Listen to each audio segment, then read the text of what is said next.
Share market में इस हफ्ते हलचल दिखने वाली है क्योंकि चार बड़ी कंपनियां अपने आईपीओ के जरिए निवेशकों के लिए शानदार मौके ला रही है। कोलकाता की एनआईएस मैनेजमेंट सिक्योरिटी सर्विसेज में, नोएडा की ग्लोबटेयर इन्फोटेक आईटी सेक्टर में, वहीं ओयो भी अपना बड़ा पब्लिक ऑफर लेकर आ रही है। इसी के साथ अमांता हेल्थ केयर फार्मा सेक्टर में अपनी पहचान मजबूत करते हुए नजर आ रही है। 2025 का यह आईपीओ सीजन अपने निवेशकों को नई ऊंचाइयों पर ले जाने वाला है, तो तैयार हो जाइए अपने पोर्टफोलियो को और ज्यादा बेहतर बनाने के लिए। इन चार बड़ी कंपनी के आईपीओ से जुड़ी हर छोटी डिटेलिंग पर आज हम बात करेंगे, तो बने रहिए आखिर तक हमारे साथ। नमस्कार, मैं हूं आपके साथ उर्वशी सिंह और आप देख रहे हैं फाइनेंस ज्ञानी। इस लिस्ट में सबसे पहला नाम है एनआईएस का। तो बात कर लेते हैं कि कोलकाता की एनआईएस मैनेजमेंट लिमिटेड का 7 करोड़ रुपए का आईपीओ आज से इन्वेस्टर्स के लिए खुल चुका है और 28 अगस्त को ये क्लोज हो जाएगा।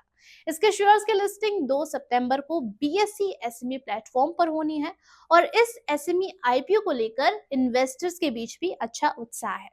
इस आईपीओ में कंपनी 43.32 लाख नए शेयर जारी करेगी, जिसमें तकरीबन 51.75 लाख रुपए जुटाए जाएंगे।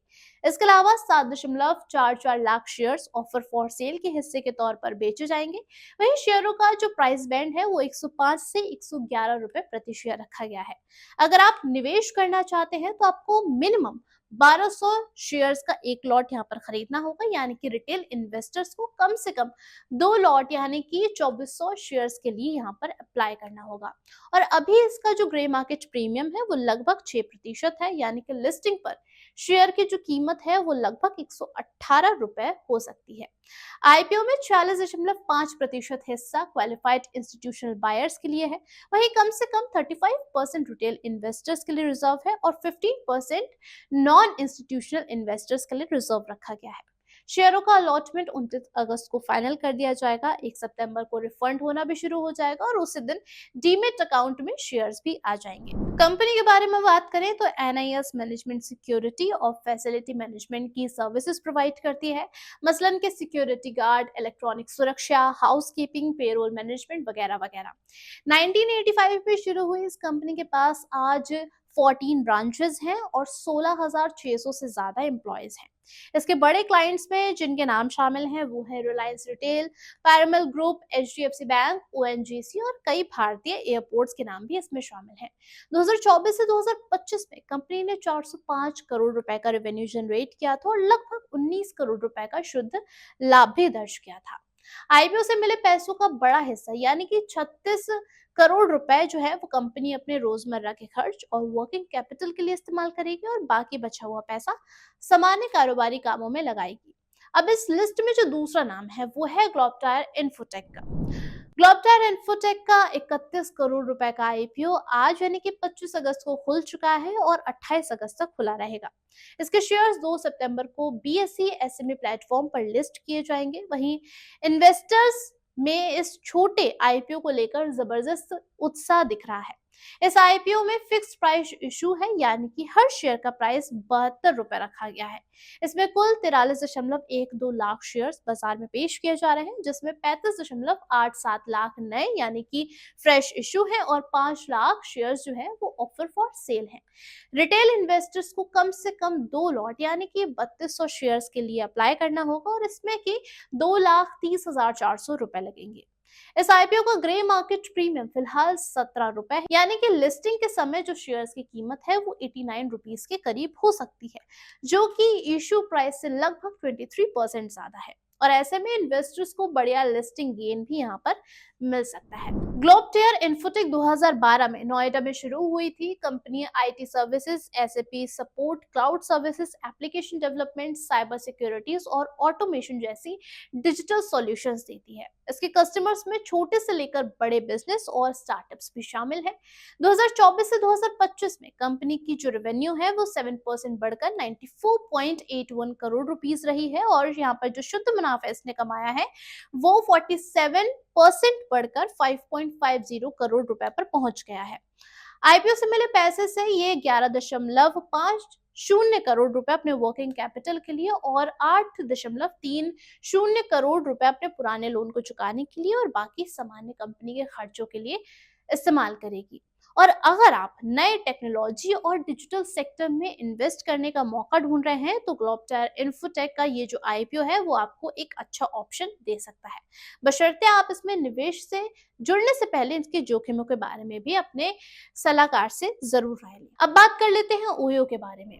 Global travel tech company OYO जल्द ही अपना आईपीओ लाने वाली है। कंपनी नवंबर में अपना ड्राफ्ट रेड हेरिंग प्रोस्पेक्टम यानी कि डीआरएचपी फाइल करने का प्लान बना रही है, जिससे उसे 7 से 8 अरब डॉलर यानी कि तकरीबन 70 रुपए प्रति शेयर वैल्यूएशन मिल सकती है। ये वैल्यूएशन कंपनी के एबिटा के 25 से 30 गुना के आसपास हो सकता है। कंपनी जो है वो अगले हफ्ते अपने बोर्ड के समक्ष ये प्रस्ताव रखेगी। ओयो के सबसे बड़े शेयर धारक सॉफ्टबैंक ने हाल ही में कई बड़े बैंकों जैसे कि axis, city, Goldman Sachs, ICICI वगैरह के साथ लंदन में एक बड़ी मीटिंग की थी ताकि बाजार के संभावनाओं का पता लगाया जा सके और आईपीओ की तैयारियों को पूरा किया जा सके। कंपनी के प्रवक्ता ने साफ किया है कि आईपीओ की जो टाइमलाइन है और फाइलिंग है वो बोर्ड के फैसले पर ही निर्भर करेगी और ओयो फिलहाल हर विकल्प का मूल्यांकन कर रही है जिससे कि शेयर होल्डर्स को ज्यादा फायदा मिल सके। वहीं सूत्रों की माने तो ओयो अपने क्वार्टर 1 के नतीजों के दम पर आईपीओ लाएगी, क्योंकि इस तिमाही में कंपनी की ग्रोथ काफी ज्यादा स्ट्रॉन्ग रही है और इंडस्ट्री में भी डबल डिजिट ग्रोथ यहाँ पर दिखती हुई नजर आती है। कंपनी जल्द ही एक नया पेरेंट ब्रांड भी लॉन्च करने की तैयारी में है ताकि पूरे ग्रुप को एक पहचान मिल सके। इसी साल कंपनी के सीईओ रितेश अग्रवाल ने सोशल मीडिया पर ग्रुप के नए नाम के लिए भी सुझाव मांगे थे, जिससे नए ब्रांड की पहचान के रूप में चुना जा सके। ओयो प्रीमियम होटल और मिड मार्केट होटल के लिए एक अलग ऐप भी लाने पर काम कर रही है, क्योंकि इस सेगमेंट में खास तौर पर भारत और विदेश में ग्रोथ तेजी से हो रही है और अगर ये आईपीओ आता है तो भारतीय स्टार्टअप और निवेशक समुदाय के लिए ये बहुत ही बड़ा मौका बनेगा। ओयो की ये तैयारी ना सिर्फ कंपनी की फाइनेंशियल ग्रोथ को मजबूत दिखाती है बल्कि ग्लोबल होटल सेक्टर में भी उसको मजबूत पहचान भी देती है। अब बात कर लेते हैं अमांता हेल्थ केयर के बारे में। अमांता हेल्थ केयर फार्मा सेक्टर में अपना नया आईपीओ 1 सितंबर 2025 से लॉन्च करने जा रही है। ये इशू पूरी तरीके से फ्रेश यानी कि नए शेयर्स का होगा, जिसमें कंपनी 1 करोड़ शेयर्स जारी करेगी। आईपीओ को 30 सितंबर को बंद कर दिया जाएगा। शेयर अलॉटमेंट 4 सितंबर को होगा और 8 सितंबर को बीएसई और एनएसई पर इसकी लिस्टिंग होने की उम्मीद है। कंपनी ने आईपीओ का जो प्राइस बैंड है वो 120 से 126 रुपए प्रति शेयर घोषित किया है। मिनिमम एप्लीकेशन साइज इसमें 119 शेयर्स का रहेगा, यानी कि इन्वेस्टर्स को इसमें कम से कम इतने शेयर्स के लिए अप्लाई करना होगा। इसमें आईपीओ में 50% हिस्सा क्वालिफाइड इंस्टीट्यूशनल बायर्स के लिए होगा, वहीं 35% हिस्सा जो है वो रिटेल इन्वेस्टर्स के लिए रखा गया है और 15% नॉन इंस्टीट्यूशनल इन्वेस्टर्स के लिए रिजर्व रखा गया है। अमांता हेल्थ केयर 1994 में शुरू हुई थी और ये मुख्य रूप से sterile liquid medicine, ivy fluids, eye drops, breathing से जुड़ी दवाइयां और इरिगेशन सॉल्यूशन और मेडिकल डिवाइसेस बनाती है। कंपनी आधुनिक पैकेजिंग तकनीक में जैसे कि ईबीएफएस और आईएसबीएम अपनाती है। अमांता देश भर में 320 डिस्ट्रीब्यूटर से 45 से ज्यादा जेनेरिक प्रोडक्ट्स बेचती है और 21 देशों में एक्सपोर्ट्स भी करती है। 2025 में अमांता हेल्थ केयर का रेवेन्यू तकरीबन 275 करोड़ रुपए रहा था, जो कि पिछले साल के मुकाबले थोड़ा सा कम है, लेकिन कंपनी का मुनाफा 189% बढ़ा है और 10.5 करोड़ रुपए इन्होंने जुटाए हैं। आईपीओ से जुटाई गई राशि में से 70 करोड़ रुपए कंपनी नए मैन्युफैक्चरिंग लाइन के लिए लगाएगी, वहीं 30.13 करोड़ रुपए अपने एसवीपी लाइन पर खर्च करेगी और बाकी पैसा सामान्य बिजनेस खर्चों में इस्तेमाल किए जाएंगे। और अगर आप फार्मा सेक्टर में लंबी अवधि के लिए निवेश करने का सोच रहे हैं तो अमांता हेल्थ केयर का जो आईपीओ है वो आपके लिए एक अच्छा ऑप्शन बन सकता है। वहीं निवेश करने से पहले इस पर रिसर्च जरूर करें और अपने सलाहकार की राय जरूर लें।